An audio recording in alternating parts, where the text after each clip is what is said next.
Halo semuanya. Video kali ini menjelaskan tentang analisis metode pembelajaran, pemberian tugas atau resitasi terhadap siswa dan juga mahasiswa. Mata kuliah belajar dan juga pembelajaran yang diampu oleh Sensei Yeni SPD MPD. Sebelum itu, perkenalkan kami dari grup D, kelas F dari Prodi S1 Pendidikan Bahasa Inggris. Nah, di sini kami ada Krisna, Wistia, Dharma, Ikhlas, Nitya, Aditya, Tantra, dan juga Ryan sebagai anggota dari grup. Yang pertama adalah metode pembelajaran. Metode pembelajaran itu sendiri mempengaruhi kualitas pendidikan. Nah, kualitas pendidikan ditentukan oleh kualitas pengajar, serta kualitas pengajar menentukan dari hasil dari belajar itu sendiri. Kenapa sih harus ada tugas? Kenapa kita harus mengerjakan tugas? Sedangkan kita sudah belajar di sekolah. Kenapa? Jadi memberikan sebuah tugas tertentu agar mahasiswa melakukan sebuah kegiatan yang terkait dengan pembelajaran. Tugas atau resitasi tidak sama dengan pekerjaan rumah atau PR, karena resitasi memiliki arti dan bagian yang lebih kompleks. Adapun jenis dari resitasi itu sendiri ada dua, yaitu penugasan individu dan juga penugasan kelompok. Penugasan individu sendiri adalah suatu penugasan yang dibebankan kepada masing-masing peserta didik. Sedangkan penugasan kelompok, tugas itu dikerjakan dalam kelompok secara bergotong royong. Nah, teman-teman, langkah-langkah resitasi yang pertama ada fase pemberian tugas, fase pelaksanaan tugas, dan juga fase pertanggungjawaban tugas.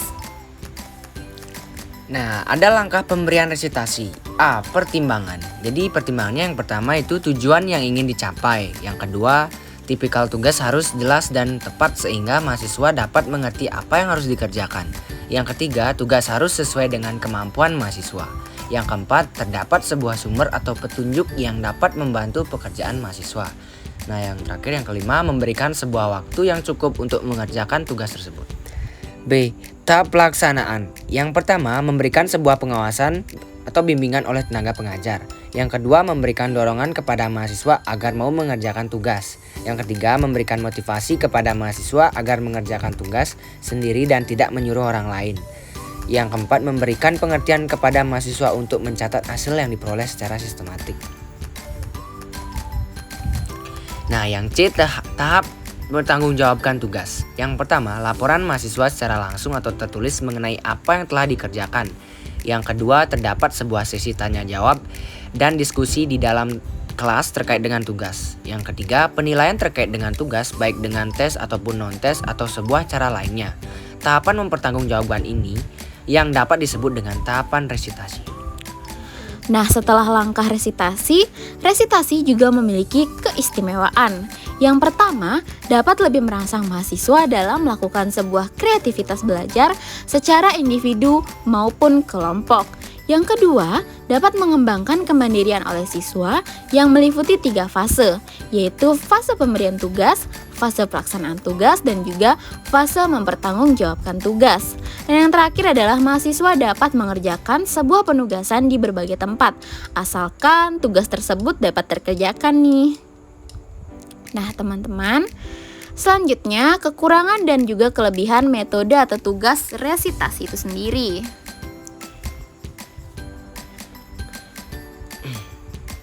Baik, jadi di sini ada kelebihan dan kekurangannya. Jadi kelebihannya itu yang pertama dapat lebih merangsang mahasiswa untuk melakukan sebuah aktivitas pembelajaran baik secara individu atau kelompok. Yang kedua, dapat lebih mengembangkan kemandirian pada mahasiswa meskipun tanpa pengawasan dosen. Yang ketiga, dapat mengembangkan disiplin dan tanggung jawab mahasiswa. Yang keempat, dapat mengembangkan kreativitas pada mahasiswa. Nah, kekurangannya yaitu yang pertama, mahasiswa cenderung lebih sulit untuk diawasi.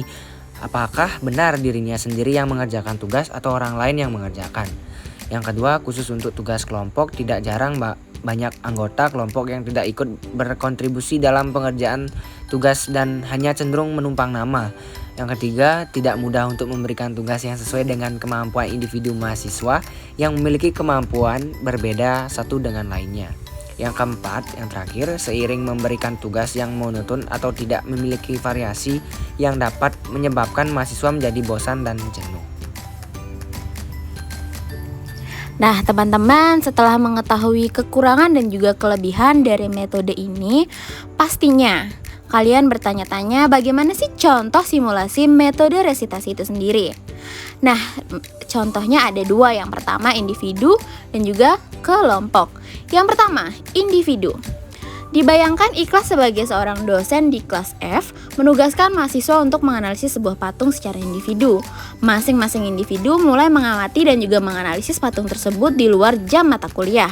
Masing-masing individu memiliki hasil penelitian yang berbeda karena tidak semua mengerti tentang seni.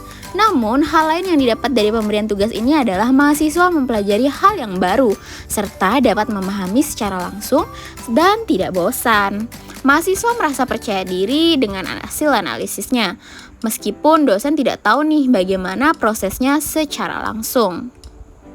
Selain itu ada penugasan kelompok. Nah, yang pertama, misal Adit sebagai dosen di kelas F menugaskan mahasiswanya membentuk kelompok secara bebas. Yang kedua, Adit memberikan tugas menganalisis efek buah durian terhadap kesehatan yang dapat dikerjakan di luar jam kuliah secara bersama-sama. Yang ketiga, dalam satu kelompok masing-masing mahasiswa memiliki kemampuannya tersendiri. Yang keempat, meminta mahasiswanya menggali segala informasi tentang buah durian yang berguna bagi kesehatan. Yang kelima, masing-masing kelompok memiliki hasil penelitiannya tersendiri. Meskipun berbeda, namun hasil yang didapat cukup memuaskan.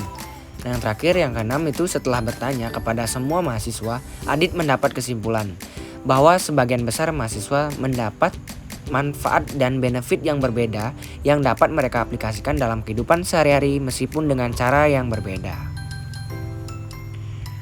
Nah, adapun kesimpulan dari video kita kali ini yang pertama adalah meningkatkan kreativitas siswa dalam proses memperdalam dan juga memperluas pengetahuan yang terkait dengan materi pembelajaran yang dibahas, menumbuhkan rasa tanggung jawab, serta meningkatkan kemampuan komunikasi mahasiswa dalam kegiatan diskusi di kelas, serta memberikan pengalaman baru kepada mahasiswa. Namun, metode resitasi ini memiliki kelemahan yang ditemukan, yaitu dalam penerapannya metode ini nampak pada kurangnya partisipasi mahasiswa, sulit untuk mengontrol dan juga mengawasi tugas yang dikerjakan oleh mahasiswa, tingkat inteligensi mahasiswa yang berbeda, serta terbatasnya daya dukung atau sarana-prasarana yang tersedia. Nah, teman-teman sendiri, menurut kalian bagaimana sih metode resitasi itu? Apakah berguna atau tidak? Untuk menutup presentasi kita kali ini, ada pepatah mengatakan pendidikan adalah kehidupan, dengannya kita merasa lebih bermakna. Artinya dimanapun kita dapat menuntut ilmu, baik secara individu maupun dibimbing oleh guru pembimbing. Nah, teman-teman sekalian, adapun sumber-sumber yang kita gunakan dalam menyusun makalah dan juga presentasi kita kali ini dapat kalian lihat di layar PowerPoint. Kami menggunakan sumber yang sangat-sangat tepat. Nah, teman-teman, terima kasih sudah menonton video kami. Apabila kalian ada pertanyaan atau hal yang kurang jelas, dapat ditanyakan di kolom komentar. Terima kasih dan sampai jumpa. Bye-bye.